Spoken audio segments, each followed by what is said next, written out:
Hello, ladies and gentlemen. This is United States History 201, presentation 4, Plymouth, the New England Colonies, and Puritans. So we're going to talk about Puritan culture. We'll look at the establishment of New England and then some of the New England colonies moving forward, just like we've done with the South. I'm just going to throw all this into one because the South had two dominant cultures to talk about, the Celts and the Cavaliers. And so we did Cavalier culture with Virginia and then the Celts with some of the other southern colonies. So in this case, we have one dominant culture in the North, in New England. That's the Puritan culture. We'll talk about Quaker culture in the Mid-Atlantic colonies, or the Middle colonies, I should say, in the next presentation. So, let's get started. So, the English colonies, 1578 to 1732. You've seen this before, and we're going to talk about the Puritans. And for all the northern colonies, you can see that really the two major reasons anyone came to the North American colonies from Britain in this period of time was either because of religious persecution, which is often what you hear. They were coming here because they weren't able to worship freely, or because they wanted to establish a new type of society. And so that's what you're going to see with these particular colonies as we look at both New England and the Mid-Atlantic states. So again, here we're talking about New England. You've got Maine, which was not a state until 1820. In fact, Massachusetts claimed it for all that period of time. New Hampshire, which was a colony, Massachusetts, Rhode Island, and Connecticut. So we'll talk about those four colonies. Vermont actually was part of New York at one time. It later seceded from New York. So, all right, now why do we call this area New England? It's not because it's more like England than anywhere else. In fact, you could argue in some ways that the South was more like England than the New England colonies themselves. But John Smith called it that. 1614 to 1615, he sailed north, was exploring the area, and he said this area looks just like England in terms of climate and geography. So he said this should be New England, and so that the name just stuck, and that's why we call these areas the New England colonies. Now, the first group to settle in the New England colonies was actually the Pilgrims. Now, they had very little cultural impact, but the Pilgrims were religious separatists. They weren't part of the Church of England. They had left the Church of England. They were actually living outside of England by 1620. They were persecuted in England by Anglicans because they were not Anglicans, and they were persecuted in Holland by Catholics. So in 1620, they're going to take advantage of an opportunity to sail to the New World as part of a joint venture. So there were adventurers going here, and pilgrims are on the same ship. So it's not just the pilgrims going on the Mayflower, there's also another group of people as well. And that's what the Mayflower looked like for reference. Now, on the journey over, the Pilgrims are going to sign something called the Mayflower Compact. And what they did, the reason they did this is because they feared the influence of these 66 adventurers in their joint venture together. So the Pilgrim leaders signed something called the Mayflower Compact. They forced all 41 adult Pilgrims to sign the Mayflower Compact. It would set up a government upon arrival in the New World. It was based on Pilgrim church doctrine, so it wasn't really democratic. Not really. You had to be part of the Pilgrim church to be involved in this government, and you had, in order to vote even, only men could vote. And if you're going to force someone to sign it, that doesn't sound very democratic. So was this the beginning of civil government in America? No. Virginia had that beforehand in 1619. Actually, when they first arrived in Jamestown, they elected the governing council. And so you had civil government already in Virginia. But oftentimes we say, well, the Mayflower Compact, first example of good civil government in North America. Not at all. The Virginians had that first. But this is a civil government. Not very democratic, though, again, because you had to be a member of the church to be part of the government, and you were forced to sign it. So the 66 other people on the ship weren't part of this government. Now, the most important man who is involved in this early venture is named William Bradford. He's actually the second governor of the Plymouth Colony, 1621. And he held that office with the exception of 5 years until his death. So from 1621 to 1657, with the exception of 5 years, he was the governor of the Plymouth Colony. And this was a very hard time for the Pilgrims. Half of the people died in the first winter there. They actually selected a village that was overrun with disease. And, of course, they didn't have enough to eat. So this is a very difficult time. The Pilgrim government was based on the Great Fundamentals. That's what they called it. This is the church doctrine. The Pilgrim government was kind of a communist government. It had a communal style government. Everyone worked for the common good. And again, it's based on the theology of the Pilgrim Church. So the people who survived this first very harsh winter, and then who were blessed to have some input from Squanto, and the Indian tribes which were in the area. So this is actually where the Pilgrims benefited from early English expeditions in the area, because the English were actually in Newfoundland. So Squanto could speak English, whereas you look at Virginia, the Indians in Virginia who first came in contact with John Smith couldn't speak English. So there was a language barrier. But here, Squanto could speak English, and so the Pilgrims were actually helped out by some of the friendly Indian tribes. So they had some advantages that the people in Virginia did not have. Miles Standish was the first military leader of the Plymouth Colony, and he was going to help work with the Indian tribes. So the first Thanksgiving for the Pilgrims is held in 1621, 2 years after they have one in Virginia. That's never discussed, but we think Thanksgiving is a Pilgrim holiday, but in reality it was a Thanksgiving held to give thanks for the blessings that they had surviving that winter from the year before and the great harvest that they had. And of course they did the same thing in Virginia 2 years earlier. Now what's also interesting is that, again, there were some people who were in this area who were not Pilgrims. The most famous would be a guy named Thomas Morton, who founded a little town called Marymount. This is now Braintree, Massachusetts, which is where John Adams was born and John Quincy Adams was born. So that was an area that was a little bit different. In fact, they called it the Pilgrims hated this place because it was kind of this hedonistic colony. They did all kinds of immoral things there. They had something called the Maypole. They worshipped this kind of this festival around a Maypole and May Day. So they were pagans. They weren't Christians, and they had wild orgiastic festivals. And so the Pilgrims hated these people, and eventually Thomas Morton had some problems, legal problems, because of it. But really what saved the Plymouth Colony was private property. Without private property, eventually Bradford figures out, well, when we're putting these communes into effect, nobody's working very hard. And so if I give people their own land and they have to farm it to survive, they do better. So when he starts dividing up property and says, you have this, you have this, you have this, go farm your own land so you can live, this is when the Plymouth Colony actually starts to survive, not before then, and really prosper. So it's private property that saves Plymouth, not this communal lifestyle. And again, Plymouth is right here, if you can see on my mouse on the screen, right here in Massachusetts Bay. So let's talk about Massachusetts, which is really the spoke, so to speak, of the wheel there in New England, or the hub. Massachusetts Bay Colony was really founded by the Puritans in 1629. So the Pilgrims are there for 9 years, but the Puritans are going to dominate Massachusetts Bay. And before they even came over to the New World, they had something called the Cambridge Agreement, which set up what they called the Bible Commonwealth. Again, you're going to have church doctrine form the basis of the colony. Just like the Pilgrims, you're going to have this with the Puritans. Only members of the church could vote, just like in Pilgrim society. So this is a very harsh culture, as we're going to see. Now, the Puritans were members of the Church of England. They were Anglicans, but they favored church reform. So they're not separatists. They are members of the Church of England. But they wanted to purify the church, making it more Protestant or Calvinist influence and less Catholic influence. And in fact, they were a major component of the Civil War in the 1640s in England, fought between the King and the Cavaliers and the Puritans, or the Parliamentarians. Most Puritans will settle in New England or the colonies of Massachusetts, Connecticut, and New Hampshire. But this culture will dominate New England and the upper Midwest eventually.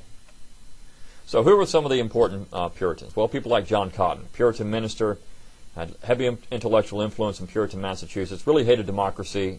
The Puritans did not believe in separation of church and state. They thought they were one. Again, their colony is based on church doctrine. He also thought the Puritan church should set the standard for the Church of England, and that kind of imperialistic ideology is very important in New England life, and that's going to form the basis of what's often called American exceptionalism. We are exceptional. It's our job to bring what we have to the rest of the world, and everyone should live like us. This really comes out of a Puritan society. Another very important Puritan was a man named John Winthrop, or as they would say, Winthrop. Very powerful Puritan in Massachusetts, served as governor for 12 terms from 1629 to 1648. And his most famous sermon is the City on a Hill or City upon a Hill sermon, where essentially he says that Puritan Massachusetts is a shining city upon a hill for all the world to see, that everyone should live like us, everyone should emulate us. And again, this is a very aggressive ideology. So they want everyone to be like them.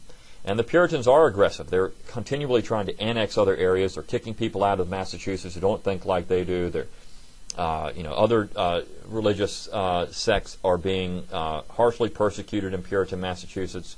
Quakers, for example, can be hung for being a Quaker and things of that nature. So this is a very aggressive, harsh culture. Let's talk about the different areas of the culture. We've looked at this with the Cavaliers and the Celts. Let's talk about it with the Puritans. Their speech was nasal twang. Instead of saying glare, they said glar. Instead of saying hair, they said har. Instead of saying war, they said war. Darter for daughter. Kiver for cover. Instead of saying John Winthrop, you said John Weintrop. And these people spoke very quickly. And this is really where we get the origins of what's called Yankee dialect. So they have a distinct dialect in Massachusetts and around that particular area. Now, when it came to building ways, their building tradition came out of East Anglia, which is where they're from, the eastern part of England. And they built gabled box houses, like the Jonathan Corn House on the left. It's also called the Salem Witch House because this is where the Salem witch trials were held in 1692. You can see the Puritans also built their houses very close to the road. There was a couple of reasons, perhaps, why they did this. One, because they needed to be able to dig out of the snow very quickly, and the other is because they like to be involved in what's going on in the community. So they wanted to be around people. Building close to the road means that you're around things that are going on. You're not off the road and isolated. Puritans married at a very advanced age for the colonial period, men at 26, which is about the same age as Cavalier men, but women was older, 23. So in contrast to Celtic society where girls were getting married at 15 or 16, boys in their late teens. Women here were getting married at 23, and of course also in Cavalier society where girls were getting married usually at 18 or 19. So girls were allowed to mature just a little bit more before they got married. But virtually everyone was married. In fact, unmarried men were considered dangerous to the community. And marriage was a civil contract, and divorce was allowed in this society, in contrast to Cavalier society where it was not. So they considered marriage to be a union of love and harmony. They had very large families. In fact, they did not use any form of birth control. Women typically had children from the time they were married to menopause. Now, sex outside of marriage was considered a mortal sin, but if the couple was engaged, it was often overlooked. So once the couple got engaged, then the society kind of looked the other way with that particular issue. Violators who did this, who had sex outside of marriage, if they were not engaged, could be jailed for this offense, whipped, fined, disfranchised. You lose the right to vote, or you could be forced to marry. And in contrast to Cavalier society, males suffered more severely than females, and unnatural sex was punished by death. There were inequalities between the sexes, but men had to show women respect. But women understood that they had to follow their husbands. So a typical response from a Puritan woman would have been, I am but a wife, and therefore it is sufficient for me to follow my husband. There was some equality in the church to a degree. Women could minister to other women, for example. And women were afforded protection under the law, free from physical and verbal abuse.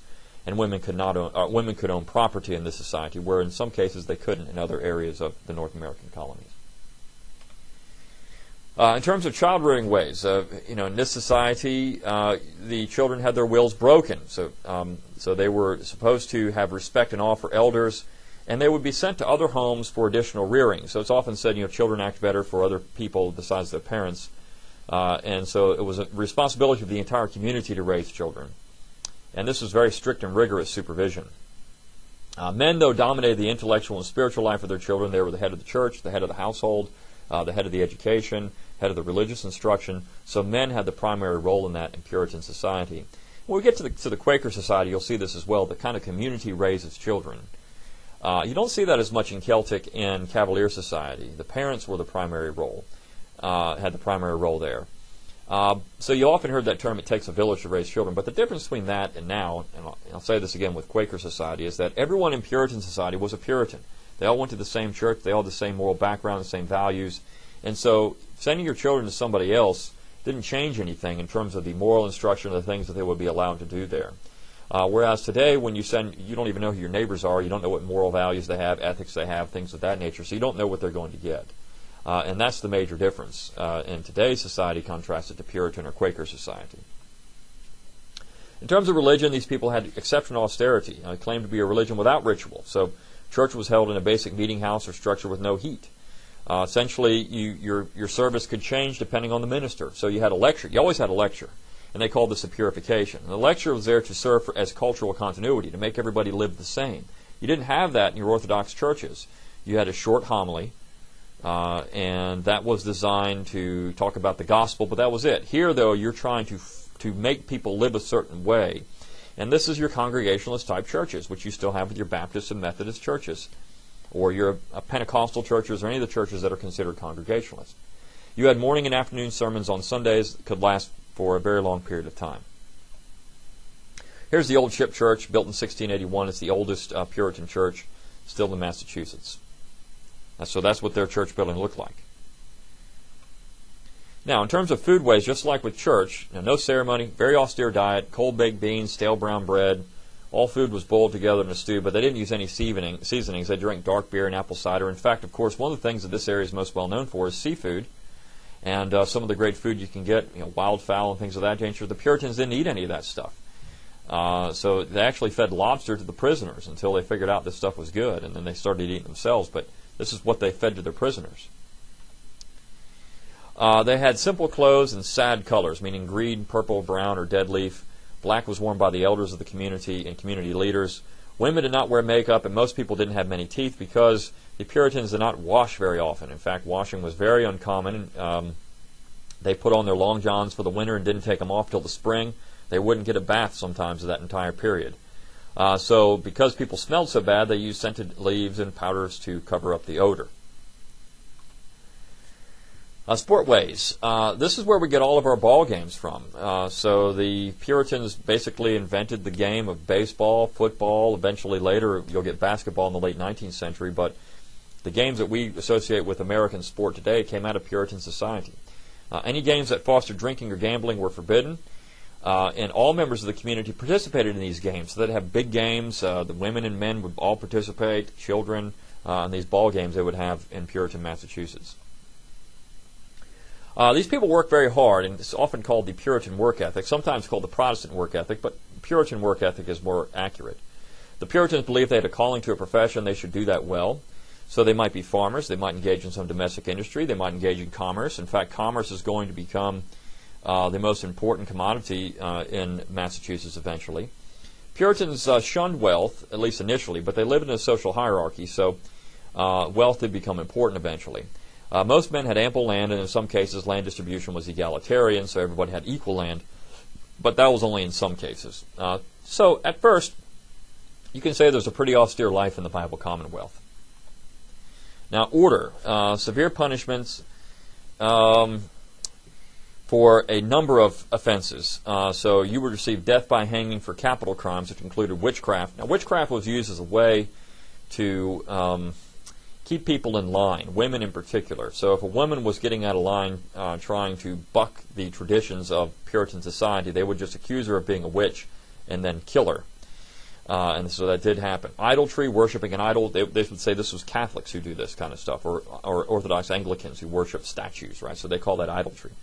Blasphemy, homicide, rape, adultery, bestiality, sodomy, false witness with intent to take a life, and children over 16 who smote or cursed a parent. They would consider all those capital crimes. Maiming was also a form of punishment. You have your nostrils slit, amputation of your ears, branding of your face or hands, whipping for lesser crimes, but the whipping was carried out with severe cruelty. And so they would often have public humiliation where you have to wear stocks or maybe wear a badge. Think the Scarlet Letter by Nathaniel Hawthorne that's written about Puritan society. And banishment and excommunication was also a possibility as well. So you just kicked out of the colony and excommunicated from the church. That did happen quite a bit. Now, in terms of power and liberty, these people very much believed in meetings, so that was often held in the church. So they had town meetings where they had selectmen who kind of served on the government, and they had fundamental laws or local constitutions. So each little town in Puritan Massachusetts had its own constitution and own laws. In fact, Jefferson called these the ward republics. They were almost like their own little countries. So you would have different laws as you went to different Puritan towns. So these places very much operated independently of the larger community, though there was, of course, the overarching Puritan Massachusetts Bay Colony, and then, of course, the Crown. But these people were very independent, and that plays a role in the American War for Independence. Now, but they did believe in an order of liberty, even though they were independent in the towns. But the towns, the community was more important than the individual. So they did not believe in tremendous individual liberty. It was more the liberty of the community. So what they call this is freedom from the tyranny of circumstance, or the freedom from want and fear. So your individual rights could be sacrificed for the greater good of the community. Whereas in contrast to Celtic or Cavalier society, individual rights were the most important things, oftentimes not the community. All right, so that's Massachusetts Bay. Let's look at the other three colonies, Rhode Island, Connecticut, and New Hampshire, very quickly, and talk about the founding there. So we'll look at Rhode Island. Rhode Island was founded by Roger Williams in 1636. He was banished by John Winthrop in 1635. He escaped. He was going to be executed, but he escaped in a blizzard at one point, just walked away and lived with the local Indian tribes until he could found his colony for outcasts. Rhode Island believed in religious toleration, separation of church and state, and kind treatment of the Indian tribes. And Roger Williams is generally considered to be the founder of the first American Baptist Church. However, a lot of people say that Anne Hutchinson was also a founder of Rhode Island. So she was banished and excommunicated in 1638 by John Winthrop. And she believed in something called antinomianism, which was a contrast to the Puritan doctrine. She did believe in grace rather than works, which the Puritans generally believed in too, but you had to have a personal revelation. And so I'm not going to get into theology, but her teachings, and of course teaching and preaching to men too was a problem, went against the Puritan church doctrine.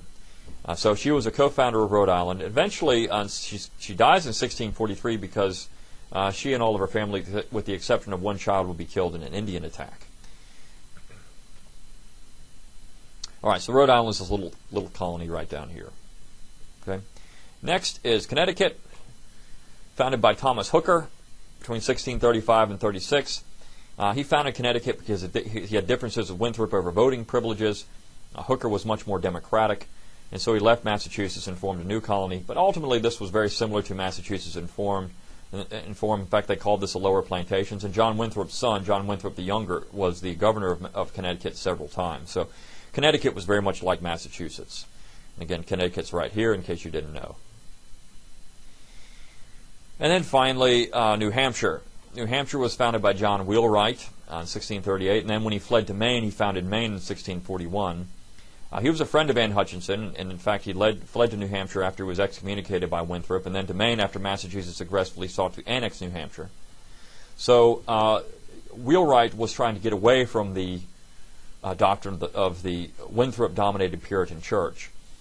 And so you have that. You have some dissent even among the Puritans, and that's why some of these other colonies were founded. But Massachusetts still dominated, and that's the important thing to note about New England. Massachusetts and Puritan culture is the dominant culture in New England. Regardless of the Pilgrims or some of these other groups, Massachusetts still dominated. Now, Rhode Island, people in Rhode Island still don't like people in Massachusetts. There's still a lot of opposition. There's the same thing in Maine. So, people in Maine, people in Rhode Island tend to not like people in Massachusetts, Connecticut, maybe even New Hampshire as much. All right, so that's the last slide for this.